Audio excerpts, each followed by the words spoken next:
আজ উত্তরবঙ্গে মুখ্যমন্ত্রী হওয়ার পর প্রথমবার উত্তরবঙ্গে শিলিগুড়ির পার্টি অফিসে বৈঠক করবেন শুভেন্দু। আজ উত্তরকন্যায় প্রশাসনিক বৈঠক মুখ্যমন্ত্রী হওয়ার পর আজ প্রথমবার উত্তরবঙ্গে যাচ্ছেন মুখ্যমন্ত্রী শুভেন্দু অধিকারী। শিলিগুড়ির পার্টি অফিসে বৈঠক রয়েছে, তারই পাশাপাশি উত্তরকন্যায় প্রশাসনিক বৈঠক করবেন মুখ্যমন্ত্রী। আমাদের সঙ্গে সরাসরি রয়েছেন প্রতিনিধি সুস্মিতা। দেখেছি আমরা যে মুখ্যমন্ত্রী হওয়ার পর থেকে একাধিক প্রশাসনিক কঠোর সিদ্ধান্ত নিয়েছেন মুখ্যমন্ত্রী, এবং আজকে এই প্রশাসনিক বৈঠক হবে।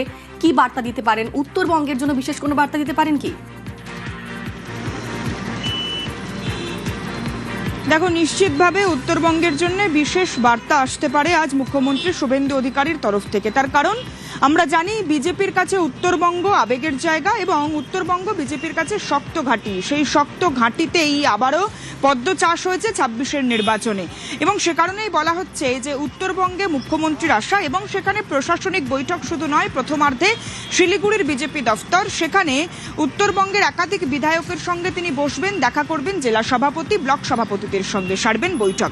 এবং সেই বৈঠকে যেমন সাংগঠনিক একাধিক বার্তা আসতে পারে এবং কাজকর্ম আগামী দিনে কিভাবে চলবে তার নীতি নির্ধারণ করে দেবেন মুখ্যমন্ত্রী শুভেন্দু অধিকারী। তার পাশাপাশি উত্তরকন্যায় প্রশাসনিক বৈঠক সারবেন বেলা 12:30 নাগাদ, এবং সেই প্রশাসনিক বৈঠকে উত্তরবঙ্গের 5টি জেলার যারা বিধায়ক রয়েছেন তাদেরকে যেমন ডেকে পাঠানো হয়েছে, ঠিক তেমনই পাশাপাশি একাধিক যারা প্রশাসনিক কর্তা রয়েছেন এই উত্তরবঙ্গের তাদেরকেও ডেকে পাঠানো হয়েছে। শিলিগুড়ি থেকে আরম্ভ করে কোচবিহার একাধিক জেলার যারা ডিএম বা যারা প্রশাসনিক কর্তা রয়েছেন, পুলিশ আধিকারিক রয়েছেন, তাদেরকে ডেকে পাঠানো হয়েছে।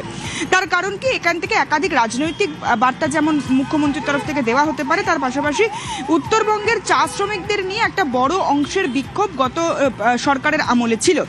সেই আমল কাটিয়ে বিজেপি তার ইস্তেহারে বা বিজেপি তার সংকল্পপত্রে চা শ্রমিকদের উন্নয়ন, চা শ্রমিকদের বেতন এবং তাদের থাকা, তাদের স্বাস্থ্য, তাদের পড়াশোনা নিয়ে যে সমস্ত কথা দিয়েছিল, যে সমস্ত ভরসার কথা বলেছিল, সেই ভরসা বা সেই আশ্বাসকে বাস্তবে রূপায়িত করতে গেলে কি কি করা দরকার বা কোন কোন পদক্ষেপ আগামী দিনে বিজেপি সরকার নেবে সে বিষয়ে আজ মুখ্যমন্ত্রী স্পষ্ট করতে পারেন। তার পাশাপাশি আমরা জানি শিলিগুড়ি যেখানে উত্তরকন্যায় যেখানে মুখ্যমন্ত্রী তিনি প্রশাসনিক বৈঠক সারবেন এবং যে চত্বরে মুখ্যমন্ত্রী তিনি থাকবেন আজ 12টা থেকে বেলা 3টে পর্যন্ত, সেই চত্বরের অর্থাৎ শিলিগুড়ি থেকে 30 থেকে 35 কিলোমিটার দূরেই রয়েছে পানি ট্যাঙ্ক সীমান্ত, ভারত এবং নেপাল সীমান্ত। সেই সীমান্তে আমরা জানি ইতিমধ্যেই বিএসএফ 120 একর জমি অধিগ্রহণের সিদ্ধান্ত জানিয়েছে রাজ্য সরকার।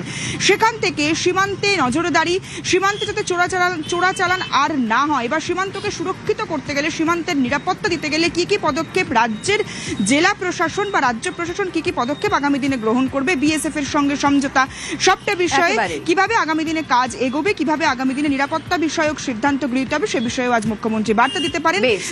উত্তরবঙ্গে কি কি ঘোষণা করেন, কি বার্তা দেন, অবশ্যই সেদিকে নজর থাকবে। ধন্যবাদ সুস্মিতা।